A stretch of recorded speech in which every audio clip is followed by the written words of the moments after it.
Hello guys, the depth queen स्वागत करती है अपने डार्क डेप्थ वर्ल्ड में। और आज मैं बात करने वाली हूँ एक और ऐसे कपल के बारे में जो जब तक साथ में थे तब तक उनकी कोई बात नहीं होती थी, लेकिन जैसे ही उन्होंने ब्रेकअप किया और ब्रेकअप के बाद एक रियलिटी शो में, डांस रियलिटी शो में पार्टिसिपेट किया, उसके बाद काफ़ी पॉपुलर हुए और काफ़ी कंट्रोवर्सी उनके नाम को लेकर होने लगी। और इसी वजह से उन्हें मिला बिग बॉस सीज़न 13 में एंट्री।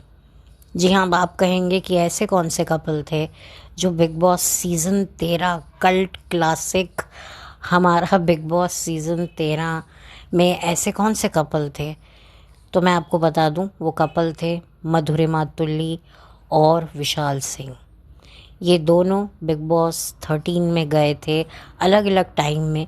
पहले विशाल गए थे as a wild card entry बन के, फिर उसके कुछ हफ्ते बाद मधुरिमा तुल्ली भी वापस आ गई थी उनको ज्वाइन करने के लिए, क्योंकि इससे पहले जो उन्होंने किया था नच बलिए, जो बिग बॉस में जाने से पहले ऑन एयर हुआ था कुछ महीने पहले 2019 में ही, तो उसमें 2019 में नच बलिए आया था। और वो एक तरीके से लास्ट नच बलिए का सीज़न था, क्योंकि 2019 के बाद से लेकर अब तक नच बलिए नहीं आया है। जहाँ तक मेरी जानकारी है, मुझे पता है कि नच बलिए नहीं आया है। वो बात अलग है कि बिग बॉस सीज़न 13 के बाद जो बिग बॉस में जो कपल बने थे, शहनाज गिल, सिद्धार्थ शुक्ला, आसिम, हिमांशी, पारस, माहिरा, तो ऐसी खबरें आ रही थी कि अब जो है नच बलिए शुरू होगा और ये जोड़ियां उसमें जो हैं उनको एंट्री मिलेगी और ये पार्टिसिपेट करेंगे।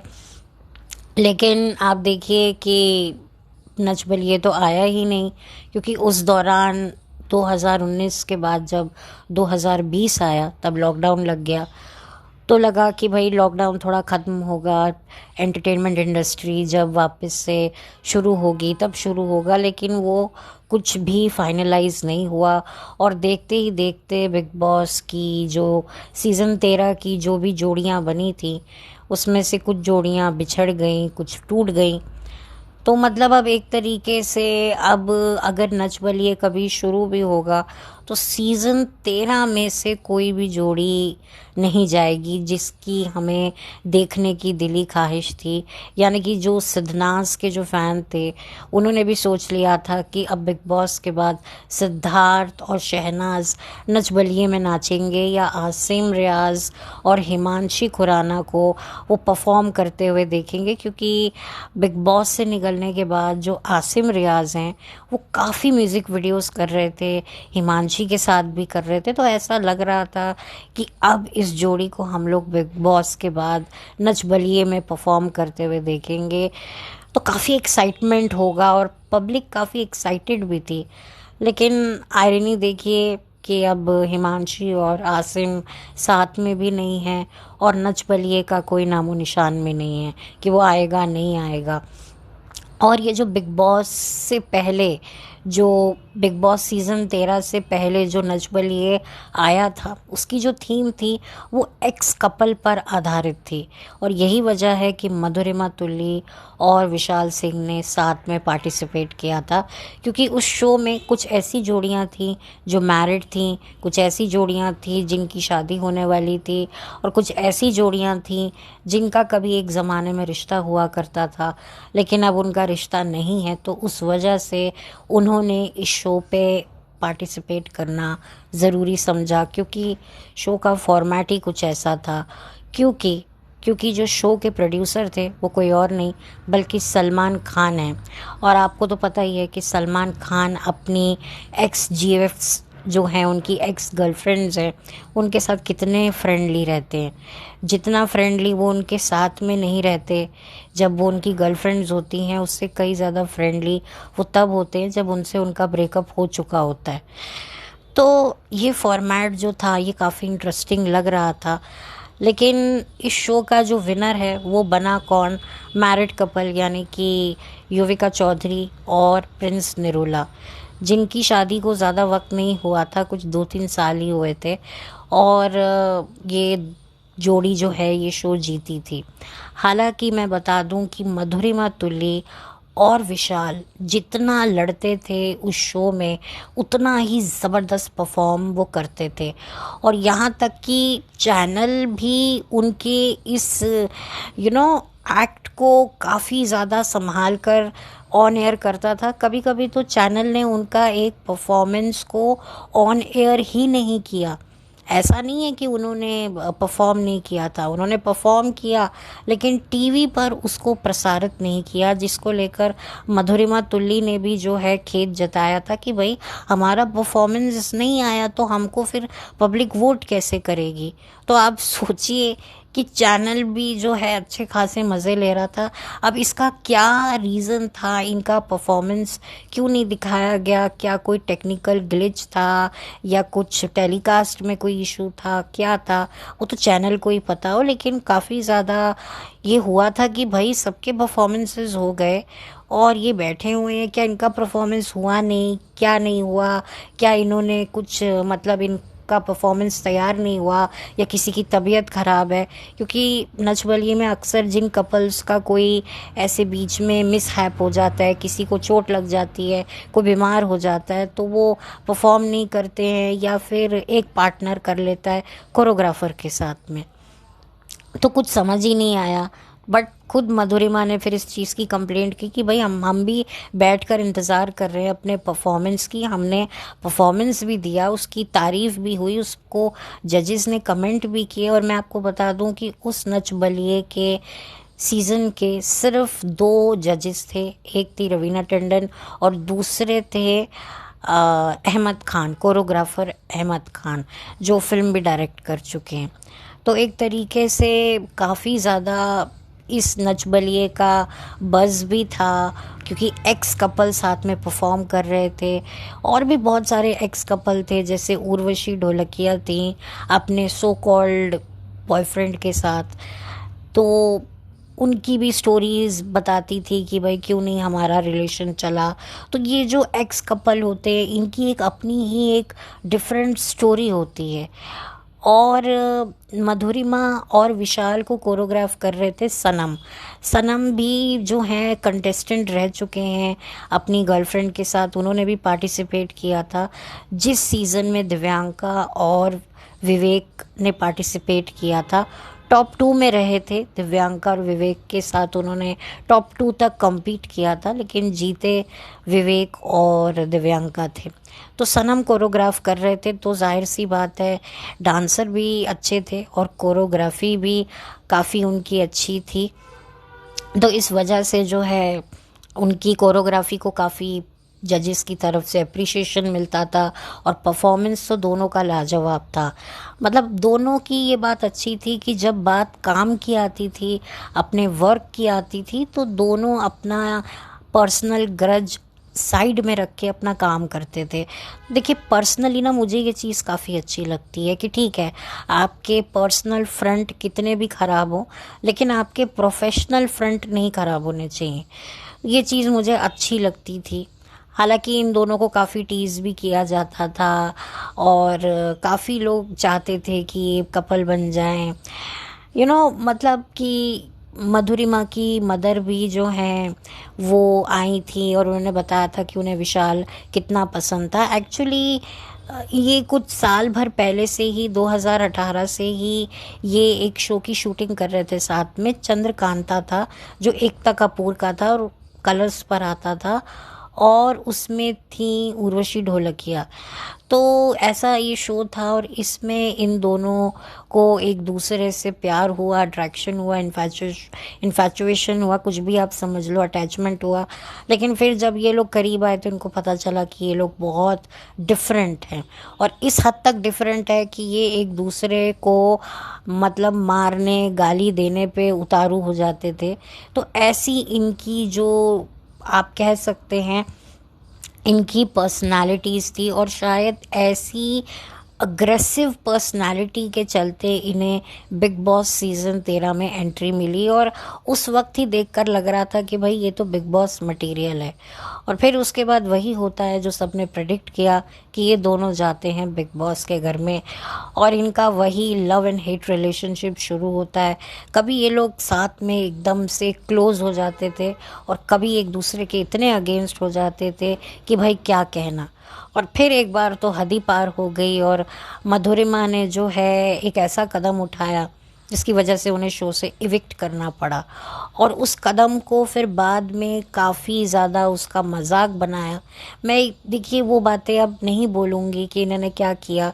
आई थिंक जिन्होंने भी बिग बॉस सीज़न 13 देखा होगा उनको पता ही होगा कि मधुरिमा और विशाल के बीच में एग्जैक्टली क्या हुआ था। क्योंकि मधुरिमा ने एक वीडियो बनाया था, क्योंकि बिग बॉस से निकलने के बाद विशाल को मिला था खतरों के खिलाड़ी, और वहाँ रोहित शेट्टी ने वही बातों को दोहराया, उनकी थोड़ी टांग खींची, थोड़ा मजाक बनाया। तो ये चीज़ मधुरिमा को बिल्कुल अच्छी नहीं लगी। उसे लगा कि जब एक गलती हो गई, मैंने जो भी किया मुझे उसका खेद है, माफ़ी मांग ली, तो बार बार उस बात को क्यों दोहराया जा रहा है, उसका क्यों मजाक बनाया जा रहा है। और भी तो कंटेस्टेंट थे जिन्होंने बहुत कुछ किया, लेकिन उनको तो कोई कुछ नहीं कहता, जो मुझे बिल्कुल सही लगा कि एक चीज़ हो गई सो हो गई, ठीक है। एक शो में एक बहुत बड़ा बवाल मचा, उसके लिए उन्हें इविक्ट कर दिया गया, निष्कासित कर दिया गया, फिर भी जो है वो चीज़ों को बार बार लेकर जा रहे हैं। अब हुआ क्या कि जब मधुरिमा शो से बाहर आई तो उन्होंने एज़ यूजुअल विशाल पर कुछ एलिगेशंस लगाए। फिर जब विशाल इविक्ट होकर आए तो उन्होंने उन सारे एलिगेशंस का खंडन किया, और फिर बाद में ये लोग फिर एक शो के लिए, एक परफॉर्मेंस, स्टेज परफॉर्मेंस के लिए साथ में आए। और फिर उसके बाद जो है फिर इन्होंने कभी भी एक दूसरे के बारे में ना कुछ गलत बोला। मतलब एक तरीके से मुझे लगता है कि इन्होंने अपना पैचअप करके जो है बिल्कुल एक दूसरे की लाइफ से दूर हो गए, जो कि सही भी है। देखिए क्या होता है ना, मैं पर्सनली अगर आप मेरा ओपिनियन जानो तो एक्स कपल को कभी भी एक दूसरे की लाइफ में नहीं आना चाहिए। ब्रेकअप हुआ, डिवोर्स हुआ, तुम अपने रास्ते मैं अपने रास्ते, कहीं भूले भटके मिल गए तो नमस्ते दुआ सलाम करके आगे बढ़ गए। लेकिन अगर किसी कारणवश साथ में आ गए हो तो एटलीस्ट जो भी आप दोनों के बीच में जो भी मसले हुए, जो भी घटना घटी, उसको तमाशा बनाकर एक दूसरे की ज़िंदगी, जो आने वाली ज़िंदगी है, उसको झंड ना बनाओ। तो ये बहुत ही यू नो मैं छोटे से अगर साफ शब्दों में कहूँ ना कि चलो एक दूसरे को साथ देकर इज्जत ना दे सके कोई बात नहीं, बट एटलीस्ट एक दूसरे से दूर रहकर एक दूसरे की इज्जत कर लो तो वो भी बहुत है। वो भी बहुत है। बहुत सारे ऐसे लोग होते हैं जो अपने पार्टनर्स के साथ अच्छा व्यवहार नहीं करते और या बहुत कुछ करते हैं, लेकिन जब वो उनसे अलग हो जाते हैं या ब्रेकअप हो जाता है या डिवोर्स हो जाता है तो वो कभी भी कुछ नहीं बोलते।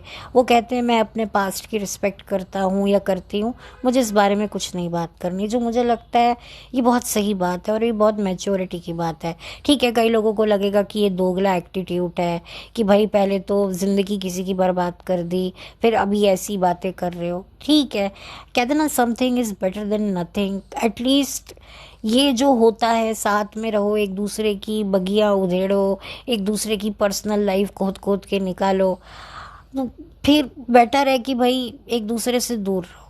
लेकिन जो विशाल थे, मधुरिमा थी, इन दोनों को अपना करियर बनाना था क्योंकि ये दोनों स्ट्रगल कर रहे थे। मधुरिमा ने अक्षय कुमार के साथ बेबी नाम की फ़िल्म की है जिसमें वो उनकी वाइफ की भूमिका निभा चुकी थी, और उधर विशाल भी काम कर रहे हैं, सीरियल कर रहे थे। तो एक तरीके से दोनों का करियर ठीक ही था, बहुत कोई अच्छा नहीं था। लेकिन हाँ, बिग बॉस 13 के बाद इनको काफ़ी अच्छा हाइप मिला, और जो ये बिग बॉस सीज़न 13 है जो हम सब का कल्ट क्लासिक सीज़न है, जिसको शायद ही हम कभी मरते दम तक भूल पाएंगे, तो ये उसका हिस्सा बन गए। तो वो एक फ़ायदा हो गया, क्योंकि जब जब बिग बॉस 13 का नाम आता है हमें कुछ नहीं बल्कि सारे चेहरे याद आ ही जाते हैं, भले ही कुछ सेकंड के लिए आए, कुछ मिनट के लिए आए, कुछ घंटे के लिए आए, पर सब के सब आ जाते हैं। हर किसी चेहरे का अपना अपना थोड़ा बहुत कंट्रीब्यूशन है। जैसे कि वो जो डब्बू मलिक आए थे, उनका भी एक कंट्रीब्यूशन था। उन्होंने भी आसिम के साथ मिलकर वो टास्क, जो मिर्ची वाला टास्क था, वो बड़े ही अच्छे से किया था। चलो आसिम तो यंग था, लेकिन डब्बू मलिक साहब तो काफ़ी अच्छे एज के थे, उम्र दराज थे। उसके बावजूद भी वो बैठे रहे, डटे रहे, उन्होंने हार्डवर्क किया। तो मैं उस चीज़ को भी बहुत अप्रिशिएट करती हूँ। हालांकि उनको इतना अप्रिसिएशन मिला नहीं, लेकिन मैं समझती हूँ कि आप अपनी एज के कंफर्ट में होने के बावजूद भी जब आप कुछ ऐसा काम करते हो तो डेफिनेटली आपको एप्रिसिएशन मिलना चाहिए। और यही वजह है कि मैं अपने वीडियो के माध्यम से डब्बू मलिक जी को भी ये कहती हूँ कि बिग बॉस सीज़न 13 के हिट होने में उनका भी कंट्रीब्यूशन है। इनफैक्ट सभी का, जो कंटेस्टेंट जल्दी भी निकल गए, जिनको ज़्यादा मौका नहीं मिला, मैं तो उनको भी देती हूँ, क्योंकि उनके चेहरे हैं, उनके चेहरों से सारे चेहरे मिला करके बना था बिग बॉस सीज़न 13। और बिग बॉस सीज़न 13 का जो स्टार्टिंग का हुआ था, जो प्रीमियर था, वो ऐसे ही हुआ था कि सारे चेहरे एक के बाद एक अंदर जा रहे थे, और ऐसे बना था बिग बॉस सीज़न 13 की फैमिली। तो इस फैमिली में मधुरिमा और विशाल की भी एक ख़ास जगह है। और जो विशाल और मधुरिमा के बीच में जो फाइट्स होती थी, वो एंटरटेनिंग भी होती थी, अच्छी भी होती थी, और काफ़ी ज़्यादा फ्रस्ट्रेटेड भी होती थी, इरिटेटिंग भी होती थी। मतलब वो सब था जो बिग बॉस 13 में हमें कंटेस्टेंट से चाहिए था। इन शॉर्ट, जितने भी कंटेस्टेंट थे, हमें उन कंटेस्टेंट ने हमें वो सब दिया जो हम एज अ ऑडियंस चाहते हैं कि हमें कंटेस्टेंट से प्यार की भी वाइब आए, पॉजिटिव वाइब भी आए, नेगेटिव वाइब भी आए, गुस्सा भी आए, तरस भी आए, और मन करे कि हम खुद ही जाकर इसको दो झापड़ लगा दें। ऐसे भी कुछ कंटेस्टेंट रहे हैं। और मुझे लगता है कि ये भी एक बहुत बड़ी बात है कि आप एक शो में जाकर के अपने लिए हेट भी, बिग बॉस जैसे शो में जाकर पब्लिक का हेट कमाना भी बहुत बड़ी बात होती है, क्योंकि आपने पब्लिक को इतना मजबूर कर दिया है कि उनका मन कर रहा है कि हम बिग बॉस के घर में अंदर घुस के इसको 10 बातें सुना दें। तो ये बहुत बड़ी बात है। और आई थिंक बिग बॉस को हिट कराने में जितने पॉजिटिव लोगों का हाथ होता है, उससे कई ज़्यादा नेगेटिव लोगों का भी हाथ होता है। तो भाई, पॉजिटिव नेगेटिव जब मिलते हैं तभी तो एक कहानी बनती है। जो रामायण बनी थी, अगर रावण नहीं होता तो फिर रामायण कैसे पूरी होती?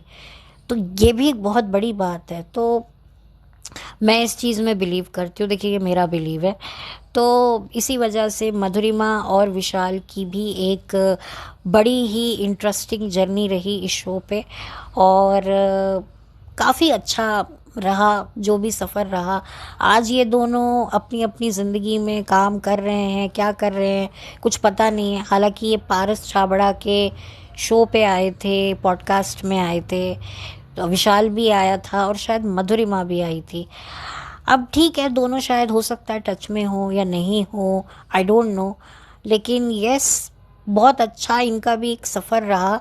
और आई थिंक ये उन कपल्स में से थे, जब ये कपल थे तो इनको एक धेले की भी अटेंशन नहीं मिल रही थी, लेकिन जैसे इनका ब्रेकअप हुआ और ब्रेकअप के बाद ये लोगों ने साथ में आकर काम करना शुरू किया, तो इनको गज़ब की अटेंशन मिली। और वो अटेंशन आज भी हम लोग कहीं ना कहीं, जब अगर हम विशाल को कहीं देख रहे होते हैं तो ये सोच रहे होते हैं किसी पार्टी में या किसी ओकेजन में कि कहीं अगर मधुरिमा आ जाएगी तो क्या होगा, या मधुरिमा कहीं होगी तो कहीं विशाल इस इवेंट पे आ जाए तो मधुरिमा क्या करेगी।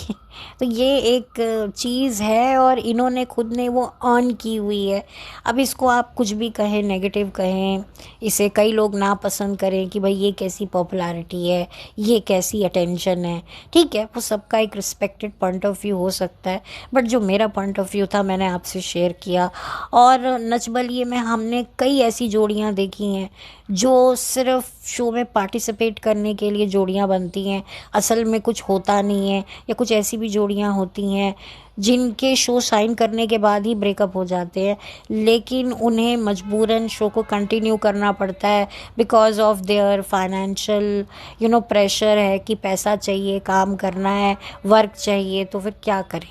तो इस वजह से ऐसे सिचुएशन में भी मैंने कई कपल देखे हैं जो जैसे ही शो ख़त्म होता है उनका ब्रेकअप हो जाता है, फिर बाद में कहते हैं अरे हमने तो ऑलरेडी हमारा ब्रेकअप हो चुका था, शो के दौरान ही हमारा ब्रेकअप हो चुका था, लेकिन हम कुछ कर नहीं सकते थे, हम गिव अप नहीं कर सकते थे, हमारा करियर पे असर पड़ता, हमारे दोस्त, फैमिली सब ने हमें समझाया, इसीलिए हमने कपल बन के रहे। लेकिन जो ये वाला नच बलिए था इसमें तो थे ही एक्स कपल जिनकी ऑलरेडी एक दूसरे की, ये लोग बंद कमरे में जो छीछा लेदर करते थे, तो यहाँ पर आकर इन्होंने किया। आई थिंक जितने भी एक्स कपल नच बलिए में आए थे यही एक कपल थे जो एक दूसरे को भर भर के कोसते थे।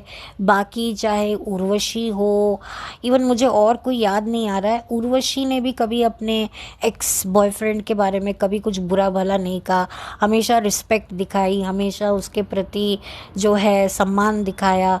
और जो बॉयफ्रेंड था उसने भी उर्वशी के प्रति रिस्पेक्ट दिखाया, सम्मान दिखाया। लेकिन वो रिस्पेक्ट, वो सम्मान आपको वो मसाला, वो क्रिस्प, वो टीआरपी नहीं दे सकते जो मधुरिमा और विशाल ने दी थी। तो इसीलिए मैंने सोचा कि क्यों ना इनका भी कंट्रीब्यूशन याद किया जाए। और